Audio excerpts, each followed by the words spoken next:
마치도록 하겠습니다. 이제 말씀 보도록 하겠습니다. 오늘 하나님께서 우리에게 주신 말씀은 느헤미야서 7장 1절에서 4절까지 말씀입니다. 느헤미야서 7장 1절에서 4절까지 말씀 제가 한 절, 여러분들 한 절 교독해서 읽겠습니다. 성벽이 건축됨에 문짝을 달고 문지기와 노래하는 자들과 레위 사람들을 세운 후에 내 아우 하나니와 영문의 관원 하나냐가 함께 예루살렘을 다스리게 하였는데, 하나냐는 충성스러운 사람이요 하나님을 경외함이 무리 중에서 뛰어난 자라. 내가 그들에게 이르기를 해가 높이 뜨기 전에는 예루살렘 성문을 열지 말고 아직 파수할 때에 곧 문을 닫고 빗장을 지르며 또 예루살렘 주민이 각각 자기가 지키는 곳에서 파수하되 자기 집 맞은편을 지키게 하라 하였노니, 그 성읍은 광대하고 그 주민은 적으며 가옥은 미처 건축하지 못하였음이니라. 아멘. 이 시간 우리 가슴에 손을 얹고 우리 신앙을 고백하며 나아가기를 원합니다. 저를 따라서 함께 해주시기 바랍니다. 하나님은 사랑이십니다. 성령님이 우리와 함께 하십니다. 예수님은 내 삶의 주인 되십니다. 우리는 예수님의 길을 따라갑니다. 아멘. 지난 시간 느헤미야와 백성들이 힘써 성벽을 다시 쌓는 일에 집중했습니다. 그리고 시간이 지나서 이제 그 성벽 쌓는 일의 마무리 단계에 이르렀습니다. 놀랍게도 52일이라는 짧은 시간 안에 백성들과 함께 그 성벽 쌓는 일을 마감하는 지점에 이르렀습니다. 그런데 성벽 쌓는 이 일이 얼마나 힘들었을까? 그 마지막 성벽 문짝을 다는 그 순간에 이르렀을 때 사람들의 마음이 어떠했을까 한번 상상을 해보았습니다. 외부에서의 공격도 있었고 모함하고 죽이려고 했던 위협들도 있었고, 일을 하면서 또 가정일도 돌보면서 또 성벽 쌓는 노동일도 해야 되고, 또 바깥으로는 외부의 침략을 막아야 하는 그 이스라엘의 백성들과 느헤미야의 입장에서는 그 52일이라는 시간이 얼마나 길게 느껴졌고 또 얼마나 고단하고 힘든 시간이었을까, 그런 생각을 해볼 때 마지막 성벽의 문짝을 다는 그 순간 그들이 느꼈을 감격과 그 감동을 마치 제가 그 현장에 있었다라면 얼마나 가슴 벅찬 시간이 되었을까라는 상상을 해보게 됩니다. 하나님께서 함께 하시지 않았다면 결코 이룰 수 없는 그 일들을 이제 이스라엘 백성과 느헤미야가 그 감격의 현장에 서 있는 것입니다. 그런데 성벽은 완공되었지만 이제 다 끝난 것으로 생각되는 지점에 그것이 끝난 것이 아니다라는 것을 다시 보게 되지요. 성벽 쌓는 일을 마친 후에 아직도 중요한 일이 남아 있었습니다. 성벽을 쌓는 것이 끝나는 것이 아니라 중요한 것은 이 성벽을 쌓는 이유는 그 안에 백성들이 들어가 살기 위해서 그 성벽을 쌓는 것이잖아요. 그러니 아직 다 끝난 것이 아니었다라는 겁니다. 이제 성 안에 들어가 살아가는 사람들과 또 각각의 역할들을 배정하고 이야기해야 되기 때문에 오늘 본문 7장에서 오늘 여러분들이 읽었던 이 내용은 바로 느헤미야가 각 사람들을 세우고 그리고 그곳에 각각의 사역에 배치를 하는 장면들이 쭉 기록되어 있습니다. 오늘 이것을 우리가 볼 때 느헤미야가 가장 먼저 한 일이 무엇이었나를 생각해보면 어느 것에 우선순위와 마음의 중심을 가지고 있는가를 엿볼 수 있습니다. 느헤미야가 가장 먼저 한 일, 그것은 바로 사람을 세우는 일이었습니다. 문지기와 노래하는 사람들 그리고 레위 사람들을 가장 먼저 세우는 과정을 오늘 본문 7장에서 여러분들이 보셨을 것입니다. 그런데 이것이 공통적인 것이 있다면 바로 그 모든 사람들이 예배를 세우는 사람들이었다라는 것이죠. 오늘 느헤미야가 사람들을 세우고 사역에 배치시키는 이 과정들을 통해서 오늘 저와 여러분들에게 도전하시고 또 우리에게 던져주시는 하나님의 메시지가 무엇인지 우리가 함께 발견하고 또 우리의 것으로 삼는 귀한 시간이 되었으면 좋겠습니다. 우리 본문 먼저 1절 말씀을 한번 살펴보고 우리가 돌아보았으면 좋겠는데요. 1절 말씀에 보면 성벽이 건축됨에 문짝을 달고 문지기와 노래하는 자들과 레위 사람들을 세운 후에라고 기록되어 있습니다. 느헤미야가 가장 먼저 도전하고자 했던 것, 가장 중요한 일의 우선순위로 삼았던 것, 그것은 바로 예배를 다시 회복시키는 것이었다라는 것이에요. 예배를 다시 회복시키는 것, 이것이 바로 오늘 느헤미야가 보여준 메시지이자 오늘 저와 여러분들을 향해서도 하나님께서 도전해 주시는 중요한 과업이다라는 것입니다. 느헤미야는 무엇보다 예배를 중요하게 여겼습니다. 멈췄던 예배가 다시 시작되고 회복되기를 그 누구보다도 원했다라는 것이에요.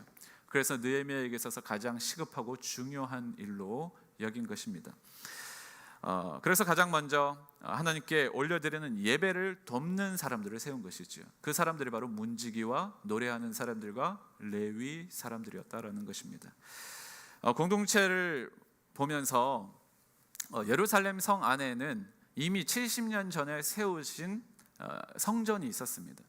근데 이스라엘이 포로로 끌려가고 바벨론에 의해서 고통을 당하고 억압을 받고 그리고 전쟁을 하면서 성이 불탄 사건이 일어난 이후에 성벽이 무너짐과 동시에 성전도 훼손되어지는 일들이 일어났었죠. 그래서 불에 탄 성벽을 보게 되었고, 그리고 성전이 제 기능을 하지 못하게 되는 것을 안타까워하면서 그 처음 소식을 들었을 때 얼마나 그가 눈물을 흘리며 안타까워하고, 그리고 이 일을 시작하도록 하는 근거가 되었는지를 우리는 1장 말씀을 통해서 이미 이전에 보았습니다. 오늘 느헤미야는 무너진 성벽을 바라보면서 무엇보다 그 성전에서 예배 회복이 다시 일어나기를 그 누구보다도 바랬고, 또 그것이 가장 중요한 일임을 오늘 우리에게 도전하고 있는 것입니다. 여러분, 오늘도 마찬가지입니다. 예배가 살아야 우리의 무너진 삶이 다시 회복되는 줄로 믿습니다. 오늘 우리가 예배하는 것 가운데 정말로 우리의 마음을 열어서 주님을 주목하고 하늘로부터 내려오는 그 거룩한 감동과 은혜가 우리의 삶을 압도할 때에 우리의 삶이 새로운 회복이 일어나고 새로운 도전이 일어나게 되는 것이에요. 근데 그 예배가 회복되지 않으면 우리는 계속해서 변화되지 않는 삶, 그리고 무너진 삶의 자리에서 그대로 머무를 수밖에 없다라는 것입니다. 느헤미야가 품었던 그 동일한 마음이 오늘 우리에게도 동일하게 일어나게 되기를 바랍니다. 오늘날도 보면 예배를 드리기 위해서 느헤미야가 예배를 세우는 사람들을 세웠던 것처럼 예배를 섬기는 많은 사람들과 사역들이 있습니다. 느헤미야가 문지기와 노래하는 자들과 또 레위 사람들을 세웠다라는 건데, 이 모든 사람들을 예배를 세운 것처럼 우리의 이 예배가 있기까지도 정말 수많은 보이지 않는 곳에서 섬기는 사람들이 있다라는 거예요. 방금 전에도 말씀드렸지만 우리 야외 예배하는 가운데도 여러분들이 다 돌아보지 못했던 수많은 보이지 않는 곳에 섬기신 분들이 있어요. 그분들이 땀을 흘리고 시간을 투자하고 또 재정을 투자하고 또 섬기는 그 모든 섬김들이 있었기에 우리 모든 아이들이 행복하게, 청년들이 마음껏 교제하고 또 우리 성도들끼리의 교제가 연합이 일어날 수 있는 거예요. 근데 수고하는 사람들은 항상 웃음만 있는 것은 아니에요. 땀이 있고 또 힘듦이 있어요. 그런데 공동체를 생각하고 다른 사람들을 생각하고 예배를 생각할 때 그 땀이 바뀌어서 기쁨이 되고 내 수고와 내 힘듦이 그것이 감사로 바뀌어지게 되는 것이에요. 이 모든 것이 하나님을 향한 예배로 집중되지 않는다라면 그것은 단순한 노동이 될 수도 있고 수고로만 남아져 있을 것입니다. 근데 여러분들의 섬김의 모든 자리가 하나님을 중심하고 하나님을 주목하고 예배를 사모하고 갈망하는 마음이 있을 때에 우리의 모든 섬김과 수고를 하나님께서 받으시고 하나님께서 기뻐하신다라는 사실이지요. 그래서 우리는 늘 예배를 세우는 사람들이라는 사실을 잊지 마시기를 바랍니다. 그런데 이렇게 준비하는 일들 가운데는 다양한 손길들이 있는데 오늘의 이 예배도 마찬가지인 거예요. 찬양하는 우리 팀들이 있었죠. 또 연주하는 악기로 연주하는 팀들이 있고 또 미디어로 음향과 또 조명과 영상으로 준비하는 사람들이 있고요. 또 처음 우리 새가족들이 오시면 주차로 안내하시는 분들이 계시고요. 그리고 새로 온 분들을 맞이하고 새가족 섬기는 팀들이 있고 우리 아이들을 맡기면 그 아이들을 섬기는 교사들이 있고 그리고 그 교사들과 함께 또 팀을 이루는 사역자들이 있고 이 모든 섬김의 사람들이 각각의 제 역할들을 하고 있기 때문에 여러분들이 온전한 이 예배 가운데로 나아갈 수가 있는 것입니다. 근데 이것 중에 어느 것 하나라도 구멍이 생기거나 무너지게 되면요, 불편함이 생기게 됩니다. 그렇지 않겠습니까? 아이들을 맡겼는데 아이들을 보호하지 못하고 방치해 둔다거나 아이들이 막 길가로 나가서 혼자 막 다른 데로 간다면 여러분, 아이들을 어떻게 맡길 수 있겠습니까? 상상할 수 없는 일들이죠. 예배를 드리는데 방금도 우리가 마이크가 꺼져 있는 상황들이 생겼잖아요. 변수들이 일어나잖아요. 근데 불이 다 꺼져버려요. 음향이 다 꺼져버려요. 그러면 어떻게 되겠습니까? 그러니까 모든 그런 것들을 하나하나 다 돌아보기 위해서 우리 팀들이 노심초사 섬기고 있는 거예요. 여러분들은 이 사실을 아셔야 됩니다. 과거나 지금이나 변하지 않는 것은 예배를 세우는 사람들을 통해서 예배가 온전해지고 그 예배가 하나님께로 향할 수 있도록 모든 성도들과 회중의 마음들을 움직이고 있다라는 것이에요.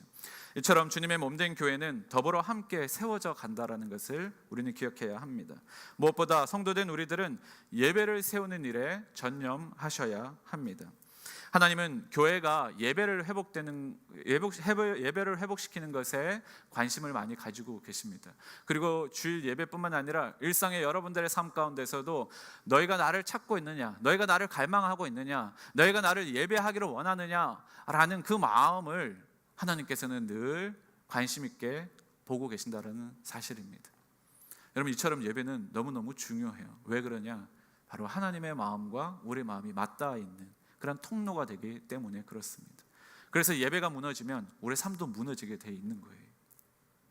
그래서 우리는 이 예배를 다시 잘 세우고 또 이 예배를 향해서 우리의 마음을 온전하게 드리는 것이 필요하다라는 것입니다. 오늘 이 시간 하나님이 찾는 예배자는 어떤 사람들일까도 생각해 봅니다. 찬양을 하는 중에 계속해서 그런 마음이 들더라고요. 하나님, 우리가 정말 예배자입니까? 하나님이 찾으시는 그 온전한 예배자입니까? 라는 마음이 계속해서 제 마음 가운데 있었습니다. 우리 안에 멈췄던 예배의 삶이 있었다면 꺼져가는 심지를 다시 불을 붙이는 그러한 하나님의 은혜가 있기를 바라고 또 그러한 것을 사모하는 오늘 저와 여러분들이 되시기를 바랍니다. 우리의 예배가 식어질 때가 있고 우리가 하나님을 향한 열정이 식어질 때가 있습니다. 늘 뜨거울 수는 없겠죠. 그랬으면 좋겠지만 그렇지 못한 것이 연약하고 또 한계가 있는 우리의 삶 아니겠습니까? 그런 거 다 하나님도 아시지요. 왜 모르시겠습니까? 우리가 부족함을 그 누구보다도 잘 아시는 분이신데, 그런데 우리가 불이 붙여져야 할 그 심지에 불이 붙여지지 않고 계속해서 식어져 있다면 그것 또한 하나님께서 원하지 않고 기뻐하지 않는 모습 아니겠습니까? 그래서 우리는 늘 주님을 향한 열정적인 예배자로서 사모하고 하나님을 갈망하고 찾아야 된다라는 것이지. 왜 그러냐? 예배가 회복되어야지만이 우리의 모든 삶이 회복되기 때문입니다. 예배가 회복되면 모든 문제가 해결된다라고 하나님께서는 우리 가운데 말씀해 주셨기 때문인 거예요. 느헤미야도 그 사실을 알고 있는 거예요. 때로는 우리의 죄로 인하여서 다른 외부의 공격들로 인해서 무너지고 실패하고 고통 가운데 있는 순간도 있지만 하나님께서는 원하시는 것은 그때라도 다시 우리가 일어나기를 원하고 그 이스라엘 백성들로 하여금 예배를 받으시기를 원하시는 것이 하나님의 마음이다라는 거예요. 그래서 느헤미야는 그 마음을 알았고 이 예배가 다시 성전의 회복과 예배의 회복을 그 누구보다도 바라고 또 소망했다라는 것을 오늘 보여주고 있는 것입니다. 반대로 말하면 예배가 무너지면 모든 것이 무너진다라는 거예요. 그렇기 때문에 우리는 모든 삶의 자리에서 내 삶의 내 영적인 상태가 하나님을 갈망하고 있는가, 내 안에 예배가 살아있는가, 내가 예배를 갈망하고 소망하고 있는가, 이것을 끊임없이 살펴야 한다라는 거예요. 그것이 우리가 인생에 성공하는 비결이다라는 거예요. 여러분, 하나님이 일하시면 내가 하는 일들보다 훨씬 더 비교할 수 없이 탁월하고 능력 있으신 줄 믿으시기를 바랍니다. 그렇기 때문에 우리는 그 하나님을 갈망하고 소망하지 않습니까? 하나님의 지혜가 내 안에 임하기를 여러분 기도하고 있지 않습니까? 내 방법대로 마옵시고 아버지의 뜻대로 하나님의 뜻대로 하옵소서라고 여러분 기도하지 않습니까? 왜 그렇습니까? 하나님이 나보다 비교할 수 없을 만큼 탁월하고 능력 있으신 분이시기 때문에 우리는 그렇게 기도하고 소원하는 것이잖아요. 하나님께서는 우리의 모든 형편과 상황을 다 아십니다. 그래서 우리는 하나님을 찾아야 되는 거예요. 우리는 하나님을 갈망해야 하는 거예요. 그것이 한 단어로 무엇이냐? 예배다라는 거예요. 예배. 여러분, 예배의 목숨 거는 우리 거룩한 성도들 되시기를 주님의 이름으로 축복합니다. 예배에 성공하십시오. 그것은 뭐 잘 기획된 예배 포메이션을 통해서 포맷을 통해서 이루어지는 것이 아니라 오늘 한 사람 한 사람 여러분의 영혼이 하나님을 향한 갈망함과 열정적인 예배자로 내가 세워져 있는가, 내가 정말 하나님을 만나기를 소망하는가, 이것에 성패가 나누어진다라는 거예요. 그래서 우리가 오늘 하나님의 그 마음을 찾고 하나님과 온전한 예배를 올려드리는 성도들 되시기를 바랍니다. 여러분, 말라기서에 보면요, 이런 게 있습니다. 이스라엘 백성들이 제사 드릴 때 바치는 제물을 가져 나오는데 그 제물에는 저는 것, 병든 것, 온전하지 못한 것들을 가지고 하나님 앞에 나온 때가 있었어요. 그래서 하나님은 그것을 책망하셨습니다. 형식은 지키겠다고 하면서 제사를 드리고 그 형식을 지키려고 몸부림을 치는데 그 가져온 제물들이 하나님께서 기뻐 받으시는 제물이 아니었다라는 거예요. 그래서 하나님께서는 드려지는 이 제물들을 향하여서 구별하여 드리라고 이야기를 하는 장면이 나옵니다. 그래서 레위기서 보면 이 제사의 방법들, 하나님 앞에 올려드리는 제사의 방법들에 대해서 많이 기록하고 있는데 이 레위기서 22장 19절에서 20절 말씀에 보면 이 부분에 대해서 지적을 합니다. 어떻게 이야기를 하냐? 기쁘게 받으심이 되도록 소나 양이나 염소의 흠없는 수컷으로 드릴지니 흠 있는 것은 무엇이나 너희가 드리지 말 것은 그것이 기쁘게 받으심이 되지 못할 것임이니이다. 다시 말하면 흠 있는 예배 제물로 드리는 제물은 하나님께서 기뻐하시지 않는다라는 거죠. 다시 말하면 오늘 우리가 하나님 앞에 예배하러 나왔는데 우리가 온전한 제물로 온전한 제사를 드리고 있느냐라는 거예요. 눈먼 것, 저는 것, 병든 것, 흠 있는 것들로 하나님 앞에 나오는 것을 하지 말라라는 거예요. 그것을 하나님께서 기쁘게 받으시지 않으신다라고 레위기서에서 말씀하고 있습니다. 오늘 저와 여러분들은 어떤 마음으로 또 어떤 하나님을 향한 갈망함으로 이 자리에 나오셨습니까? 여러분, 우리는 온전한 제사, 온전한 예배를 드려야 될 줄로 믿습니다. 왜냐? 하나님께서는 온전한 제물, 온전한 예배를 기대하시고 그것을 기뻐하시기 때문이지요. 그래서 오늘 우리는 우리 자신을 점검해 보아야 합니다. 예배를 드림에 있어서 우리 자신이 정말로 온전한 제물로 하나님 앞에 올려지고 있는가, 그것을 늘 끊임없이 올려드릴 때 우리 예배를 받으시는 하나님께서 기뻐하시는 예배, 그리고 그 하나님의 기쁨과 하나님의 은혜가 다시 하늘에서부터 땅으로 오늘 우리에게 임하도록 그렇게 사모하고 또 그것을 누리는 오늘 우리 모든 성도들 되시기를 간절히 바랍니다. 예배가 살아나면 우리의 삶이 변화되게 됩니다. 우리의 삶이 살아나게 됩니다. 어떻게? 거룩과 능력으로 오늘 우리의 삶이 변화되어 주는 줄로 믿습니다. 오늘 느헤미야는 그 사실을 알고 있었어요. 그래서 다른 어떤 것보다도 가장 시급하고 중요한 일로 예배를 세우는 것, 그것을 위해 필요한 사람들을 세우는 것을 가장 우선시했다라는 것을 통해서 오늘 우리의 예배를 점검하는 그런 귀한 도전이 되기를 바랍니다. 두 번째, 느헤미야를 통해서 우리 가운데 도전하는 것은 바로 하나님을 경외하는 사람이 되는 것이다라는 거예요. 하나님을 경외하는 것이 그 어떤 것보다도 중요하다라는 것을 발견할 수 있습니다. 2절 말씀을 한번 보시죠. 2절 말씀 읽겠습니다. 내 아우 하나니와 영문에 관한 하나냐가 함께 예루살렘을 다스리게 하였는데 하나냐는 충성스러운 사람이요 하나님을 경외함이 무리 중에서 뛰어난 자라.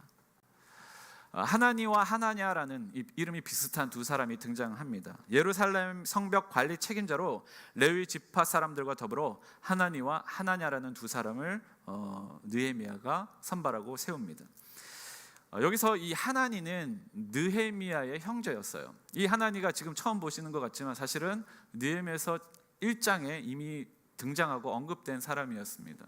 느헤미야의 형제로서 느헤미야가 페르시아의 겨울 궁전이었던 수상궁에 있을 때 예루살렘에 관한 소식을 가장 먼저 전해준 사람이 바로 하나니였습니다.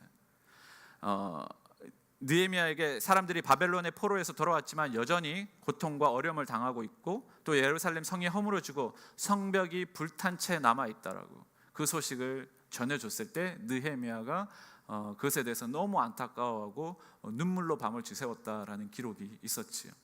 그때 등장했던 사람이 하나니였습니다. 그리고 또 한 사람이 하나냐라는 사람이었는데, 이 사람들이 두 사람이 공통적인 것이 있었는데, 그것이 성경에 뭐라고 이야기하냐면 충성스럽고 하나님을 경외함이 뛰어난 사람들이었다라고 말씀하고 있어요. 그 사람들을 이 예루살렘 성을 관리하는 사람으로 세웠다라는 거예요. 하나님을 경외했다라는 것을 다른 말로 하면 하나님을 두려워하는 사람들이다라는 거예요. 하나님을 두려워하는 사람들. 좀 더 풀어 설명하면 이 사람들은 죄를 심판하시는 하나님께서 항상 자신들을 지켜보고 계신다라는 사실들을 인식하고 의식하며 살았다라는 거예요. 하나님이 살아계시고 하나님께서 나의 죄에 대해서 허용하지 않으시고 그에 대해서 책망하시고 징계하신다는 사실을 인식하면 우리는 죄를 지을 때 하나님이 두렵습니다. 그리고 남들이 보지 않는 곳에서도 하나님을 의식하며 살아가게 되어 있어요. 바로 이 사람들이 그랬다라는 거예요. 하나님을 경외하는 사람, 하나님을 경외함이 뛰어났다. 하나님을 언제 어디서나 두려워하고 하나님을 의식함이 있었던 사람들, 그 사람들이 오늘에는 바로 저와 여러분들이 되어야 될 것입니다. 바로 느헤미야를 통해서 우리 가운데 이야기해 주고 있는 도전인 것이지요. 눈에 보이지 않지만 하나님께서 살아계시고 오늘 여러분들의 모든 걸음과 상황 가운데 살피시고 여러분들을 도우시고 여러분들에게 지혜가 되시고 능력이 되시겠다라고 말씀하시는 분, 그분이 바로 우리가 믿는 하나님이신 것이에요. 근데 우리는 항상 두려워한다라고 생각하면 하나님을 자꾸 무서운 분으로만 생각하고 내가 어디에 가면 자꾸 나를 이렇게 지켜보고 계시고 자꾸 경계하는 대상으로 여기실 수도 있습니다. 그러나 하나님을 두려워한다라는 건 그런 의미가 아니라 하나님은 세상보다 크신 분이시다라는 것이지. 사실 여러분들의 삶에 돌아보면 나를 위협하고 나를 두렵게 하는 것들은 하나님이기보다는 세상일 때가 더 많지 않습니까? 사람들의 말, 사람들의 시선, 사람들의 어떤 행동, 이런 것들이 우리를 두렵게 만듭니다. 내가 가진 것들, 돈, 내가 가진 어떤 타이틀, 어떤 나의 어떤 명예, 그런 것들을 생각하면 내가 자꾸 움츠러지게 되고 자꾸 어떤 일을 하지 못하게 가로막는 것이 되는 거예요. 다 그런 것들이 두려움의 대상들이 되었다라는 겁니다. 근데 바꿔 말하면 정작 하나님을 두려워한다라는 것은 그 하나님이 세상보다 크신 분이시기 때문에 하나님이 우리를 돕는 분이시고 우리를 지키시고 보호하시는 분이시다라는 메시지를 발견할 수 있는 거예요. 하나님을 두려워하면 세상이 두렵지 않습니다. 우리가 정말 하나님을 의식하면 사람들의 시선과 말을 의식하며 살아가는 것이 아니라 하나님이 주신 지혜, 하나님이 주신 마음을 가지고 세상을 담대하게 살아갈 수 있다는 거예요. 그럴 때 우리 가운데 소망이 생기고 능력이 생기지 않겠습니까? 근데 하나님이 의식되지 않고 하나님이 없는 것처럼 여겨지며 살아가면 우리는 내 힘으로 살아가게 될 수밖에 없는 거예요. 근데 여러분의 힘이라고 하는 게 얼마나 여러분 자신을 보장하고 보호할 수 있습니까?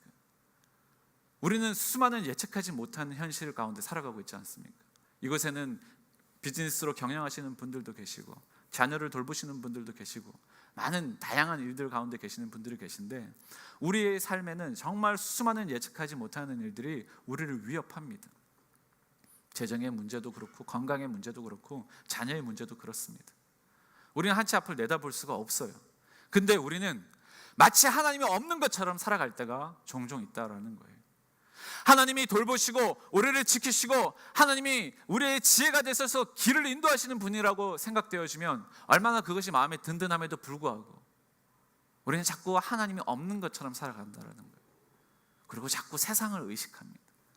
사람들의 말, 세상들의 어떤 비교, 세상들의 가치, 그것에 내가 정말 그것에 잘 맞추고 있는가, 내가 그것에 채워지고 있는가.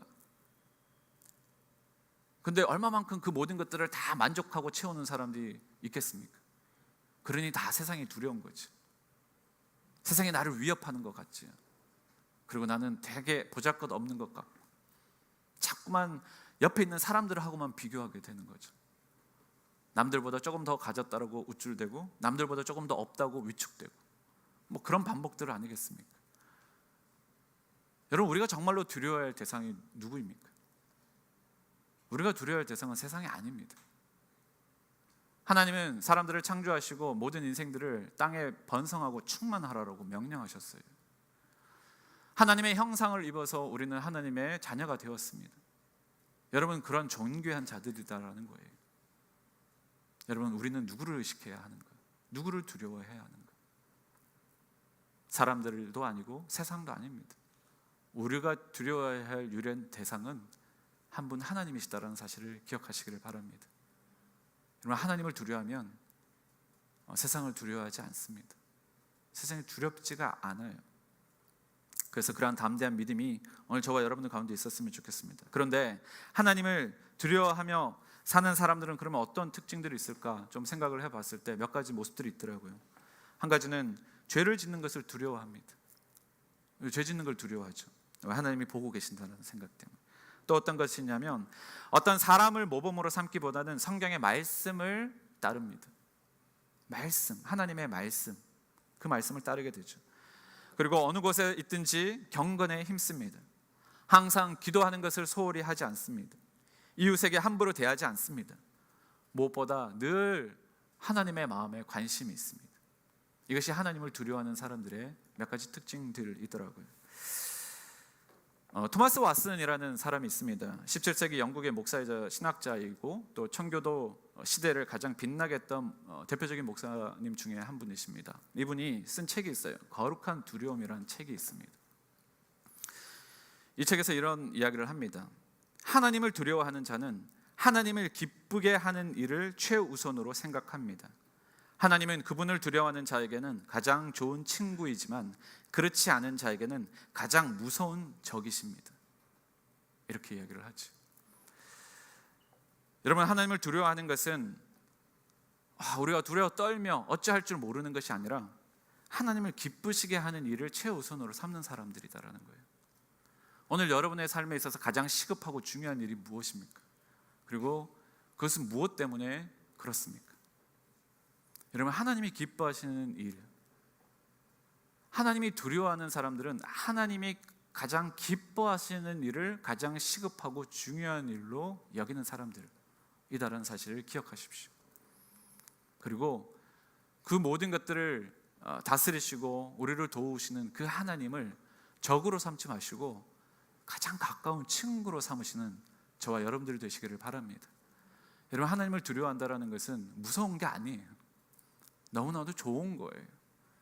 하나님으로 인하여서 내가 세상을 향해서 담대해질 수 있고 지혜로워질 수 있고 내가 해야 할 일이 무엇인지를 너무나도 선명하게 가르쳐 주시기 때문에 너무나도 우리의 삶에 유익한 것인 거예요. 그리고 지혜가 되고 능력이 되는 것입니다. 바라건대 하나님을 두려워하는 우리 벨뷰 사랑의 교회의 모든 성도들 되시기를 주님의 이름으로 축복합니다. 세상 사람들이 너희가 하나님을 섬기는 것이 너무나도 어리석다, 헛되다 라고 그런 이야기가 들리거들랑 그냥 듣고 흘리셔도 됩니다. 왜냐하면 세상은 하나님을 두려워하기 때문에 할 수만 있다면 여러분들이 하나님과 멀어지기를 원하는 거예요. 그게 사단의 전략이지요. 우리의 마음을 흐트러 놓고 하나님으로 점점 멀어지게 하려고. 너희가 정말로 두려워하는 것은 하나님이 아니야. 너희가 정말 무서워해야 할 것은 돈이야. 오늘날 현대를 살아가면서 돈이 없으면 너희는 아무것도 못해 라고 자꾸만 우리의 시선과 마음을 재정에 대한 것, 돈으로 자꾸만 몰아넣는 거예요. 하나님이 아닌 다른 것들로 우리의 시선과 마음을 빼앗도록 만드는 것, 그것이 사단의 마음인 것이죠. 여러분, 여기에 속지 마시기를 바랍니다. 사단이 가장 두려워하는 것도 역시 하나님이세요. 그리고 하나님을 따르는 사람들을 사단은 가장 경계합니다. 그 사람이 느헤미야였고 하나니와 하나냐와 같은 하나님을 경외하고 하나님을 두려워하며 하나님을 의식하는 삶을 살았던 사람들이라는 거예요. 오늘 저와 여러분들이 그런 사람들이 되시기를 바랍니다. 하나님을 의식하고 하나님을 두려워할 줄 아는 사람들. 그런 은혜가 저와 여러분들 가운데 있게 되기를 바랍니다. 그럴 때 하나님께서는 늘 우리보다 먼저 앞서서 여러분들의 문제를 아시고 여러분의 고통과 아픔과 슬픔을 아시고 여러분의 마음을 만져주시고 위로해 주실 것이에요. 하나님은 우리를 가장 사랑하시는 분이시고 우리의 삶의 가장 그 무엇과도 비교할 수 없는 능력 있으신 분이시며 위로자가 되신다는 사실을 기억하십시오. 그래서 우리의 유일한 두려움의 대상, 바로 그분이 하나님이심을 다시 한번 고백하시고 인정하시고 결단하는 은혜가 오늘 저와 여러분 삶 모든 자리 위에 임하기를 되기를 주님의 이름으로 축복합니다. 이 시간 우리 눈을 감고 주님 앞에 기도하며 나아갔으면 좋겠습니다. 살아계신 주 하나님 감사합니다. 오늘도 주님께서 우리 가운데 말씀해 주셨습니다. 하나님, 우리가 정말로 오늘 말씀을 통해서 붙잡아야 할 것이 무엇입니까? 하나님, 우리 삶에 예배가 무너졌던 삶의 모습이 있었다면 다시 그 예배가 회복될 수 있도록 은혜를 베풀어 주시옵소서.